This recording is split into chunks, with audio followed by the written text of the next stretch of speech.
The club began construction in 2004. The property was acquired in 2003 with construction beginning in March of 2004. It was a 26-month build. Most of that was because of the state of North Carolina, how many holes we could actually have open at one time. So it was a slow process, plus with some of the terrain and the rock that we encountered, that slowed it down as well. But we opened in July of 2006, so it took us 26 months from start to finish. The designer's Tom Fazio, and he's out here quite a bit. And so he's here probably one day a week playing, he and his wife. So he's great. He was great to work with, enjoyed being with him. You know, I love the golf course, but I think his bunkering out here, they did a great job. The look of the bunkers, the aesthetics, the playability. There's a few that we would change, but overall they're great, really good. Typically, the last 2 years we've done right at 12,500 rounds, but we open end of April, 1st of May, and we close end of October. So it's a congested 12,500 rounds. So when we're open, we're busy. So and we're a cool climate. An 85-degree day is a hot day for us. So it's all about moisture for us. And when we do get 2 or 3 inches of rain in a 3-hour period, which we've had several times, we want to get the water off the turf. And so that's why the fairways were sand capped with drainage. The tees are all modified. Obviously the greens being USGA. And so that was the goal in mind, is for playability standpoint and for firmness standpoint, while we went the extra mile and expense that we did, is to get the water off the golf course.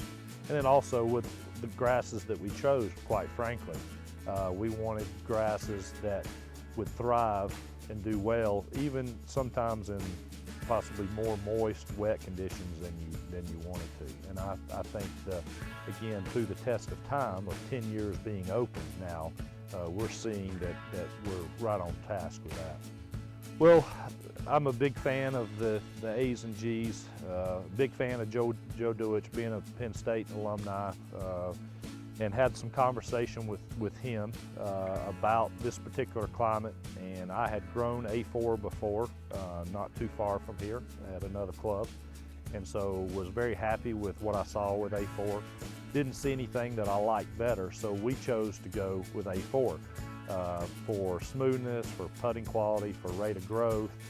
We're closed in the wintertime, so for winter hardiness, what we saw, POA can be a big problem in our climate, pressure, but we feel like with the density that we maintain with the A4 greens, that it was the best choice for us. And 12 years after making that decision, I would still, if I were seeding this course today, I would still use A4. Right. We're typically 125 to 130 is where we mow. We feel our effective height of cut there is probably around 105 to 110. We double cut often, and then we single cut and roll. So either one day we're double cutting, the other day we're single cut with a roll afterwards. So we try to manage the greens around 11, 10 and a half to 11 on a daily basis.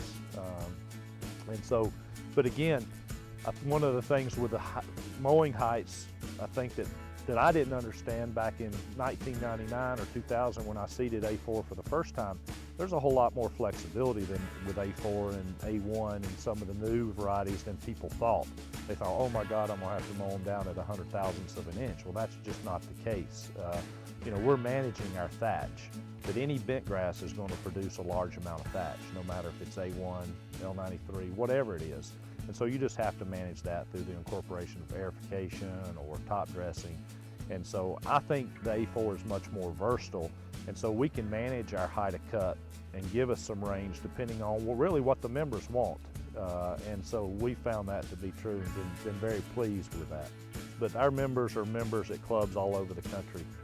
And so, but they're always very complimentary to what we're doing, to the way we manage the greens. And so expectations are high, but they should be high because they give us the resources. And you know, A4 is one of those resources that I think. So we've had a lot of great compliments. And I think we're, as a staff, our own worst critics, as we should be.